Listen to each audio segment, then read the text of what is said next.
यार इसकी चच्ची किलोनी एक तो चलो ये खत्म हो गई। कासगंज में मालगाड़ी पटरी से उतर गई। मालगाड़ी के 5 डिब्बे पटरी से उतर गए और पटियाली जंक्शन के आगे ये हादसा हुआ। पटियाली जंक्शन के आगे आउटर पर ये हादसा हुआ जहां पर मालगाड़ी डिरेल हो गई, पटरी से उतर गई, ट्रैक से उतर गई। ये कानपुर से कासगंज आ रही थी मालगाड़ी, लेकिन इसी बीच पटरी से उतर गए। 5 डिब्बे मालगाड़ी के पटरी से उतर गए। और नॉर्मल में ही वो उसी को चीखते हुए आ रहा, कोई ऐसा है नहीं पाता जिसने सब स्लीपर तोड़ डाले। तो डिरेल होने का कारण क्या रहा यह भी स्पष्ट नहीं है कि क्या ट्रैक में कोई कमी थी या ट्रैक टूटा हुआ था कहीं पर या कोई दूसरी वजह, यह अभी तक स्पष्ट नहीं है। इसकी जांच की जा रही है, लेकिन पांच डिब्बे इस मालगाड़ी के पटरी से उतरे। लखनऊ में प्रॉपर्टी डीलर का शव मिला है। प्रॉपर्टी डीलर विजय बताया जा रहा है कि मॉर्निंग वॉक पर घर से निकले थे, लेकिन इस बीच में परिवार का आरोप कि उनकी हत्या कर दी गई। उनके शव के पास से कारतूस के 2 खोखे मिले हैं और आपको बता दें कि विजय प्रताप रावत का शव मिला है और शव के पास से दुर्घटनाग्रस्त स्कॉर्पियो कार मिली। शव के पास से ही ये दुर्घटनाग्रस्त स्कॉर्पियो मिली। एक्सीडेंट से जुड़ा हुआ ये मामला पुलिस को लगता है, प्रथम दृष्टया पुलिस को लगता है कि ये एक्सीडेंट से जुड़ा हुआ मामला है। मृतक के परिजनों के मुताबिक गोली मारकर हत्या हुई है। अब मोहनलालगंज के पूर्ण नगर की घटना है। हत्या और हादसे दोनों में ही पूरा मामला उलझा है।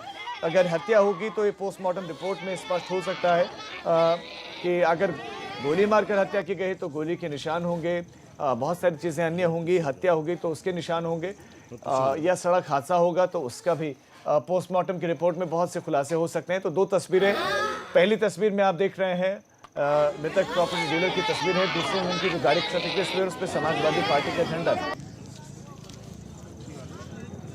पीछे हो जाओ, पीछे हो जाओ।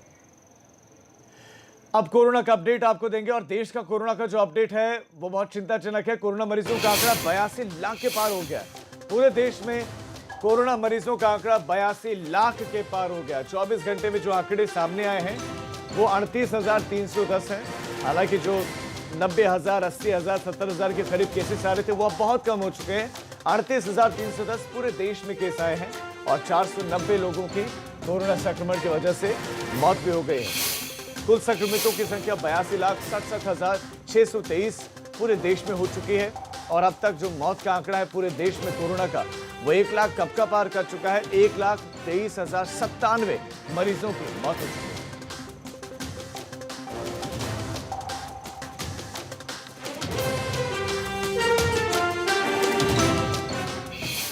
महाराजगंज में लकड़ी तस्कर और वन सुरक्षा कर्मियों के बीच में मुठभेड़ हो गई। एक लकड़ी तस्कर के पैर में इसमें गोली लगी है।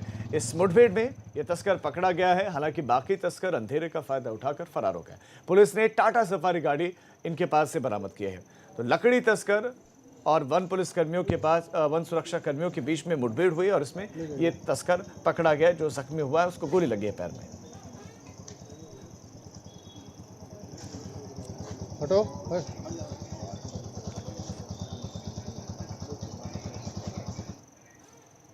बहराइच में स्विफ्ट कार अचानक आग का गोला बन गई। बहराइच से लखीमपुर जाते वक्त कार में अचानक आग लगे और देखते देखते ये कार आग के गोले में तब्दील हो गई।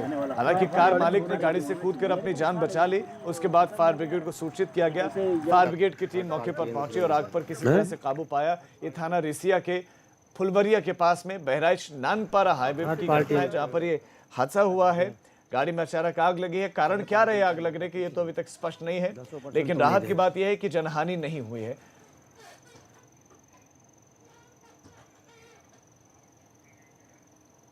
तो मुरादाबाद में कपड़ा गोदाम में अचानक भीषण आग लग गई। आग से लाखों का सामान जलकर खाक हो गया है। दमकल की गाड़ियों ने आग पर किसी तरह से काबू पाया और यहां बताया जा रहा है कि शॉर्ट सर्किट के चलते यहां गोदाम में आग लगी और आग लगने से लाखों का सामान जल गया है। ये कपड़ा गोदाम बताया जा रहा है और जैसे ही आग लगी देखते देखते पूरा का पूरा ये गोदाम जलकर खाक हो गया।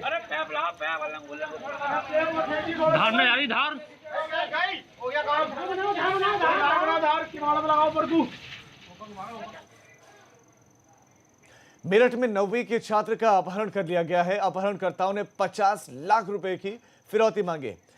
इस छात्र का जो कि 9वीं में पढ़ता है उसका अपहरण कर लिया गया है। एसएमएस किया गया है एक मैसेज किया गया है जिसके जरिए 50 लाख रुपए की फिरौती मांगी गई है। ये मामला नौचंदी थाना इलाके के शास्त्री नगर का है, जहां पर एक 9वीं क्लास में पढ़ने वाले छात्र का किडनैप किया गया और परिवार से 50 लाख रुपए की फिरौती मांगी गई है।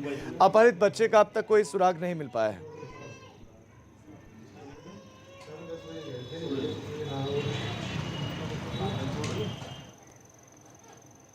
प्रयागराज में कपड़ा व्यापारी के कैशियर से लूट की वारदात को अंजाम दिया गया।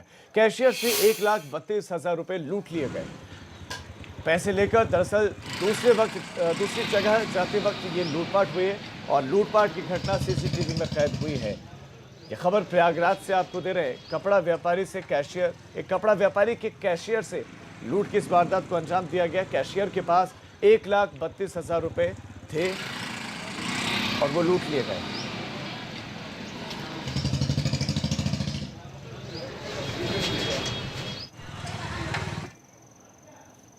खबर अब आगरा से, जहां पर दो व्यापारियों के बीच झगड़े का मामला है। क्षेत्रीय लोगों ने थाना शाहगंज का घेराव किया है। दो व्यापारियों के बीच झगड़े के मामले में क्षेत्रीय लोगों ने थाना शाहगंज का घेराव किया। पुलिस की सही कार्रवाई नहीं होने से लोगों में रोष है, लोग गुस्सा है।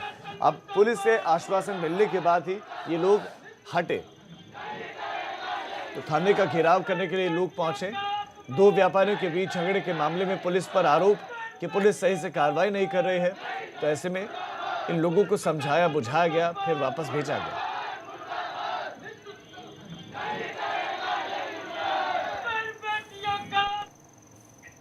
मेरठ में ज्ञापन देने पहुंची महिला नेता ने हंगामा किया।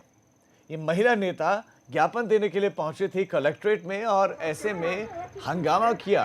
कलेक्ट्रेट पर स्मार्ट मीटर के विरोध में ये महिला पहुंची थी और स्मार्ट मीटर में गड़बड़ी को लेकर महिला का विरोध देखने को मिला। मेरठ डीएम को ज्ञापन सौंपने के दौरान कलेक्ट्रेट पर हंगामा किया गया। सिटी मजिस्ट्रेट ने पुलिस बुलवाकर महिला को फिर थाने भिजवा दिया। जो बैठे सबको कन्वे करने के लिए भेजा जाता है। का ये दफ्तर है। मेरी कार जिसमें आप किसलिए नवीन लोगो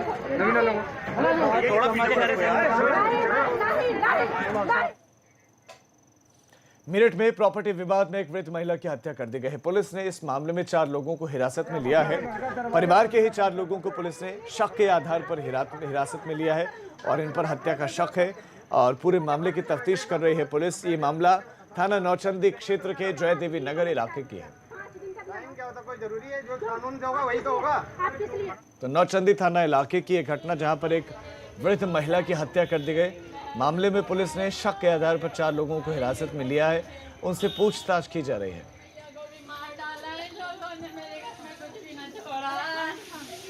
मेरे घर में कुछ भी ना छोड़ा। पंजाब के रोपड़ जेल में बंद मुख्तार अंसारी की पत्नी अफशान अंसारी ने राष्ट्रपति को पत्र लिखकर गुहार लगाई है कि उनके पति की जिंदगी पर गंभीर संकट है।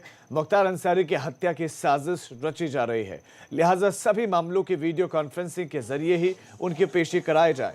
राष्ट्रपति के नाम पर मुख्तार अंसारी की पत्नी अफशान अंसारी का ये पत्र 9 पन्ने का है। वहीं दूसरी ओर हाल ही में मऊ के जिस मामले पर मुख्तार अंसारी को वारंट बी के तहत पेश करवाने की कोशिश की जा रही थी, वो मामला भी 4 महीने पहले का है।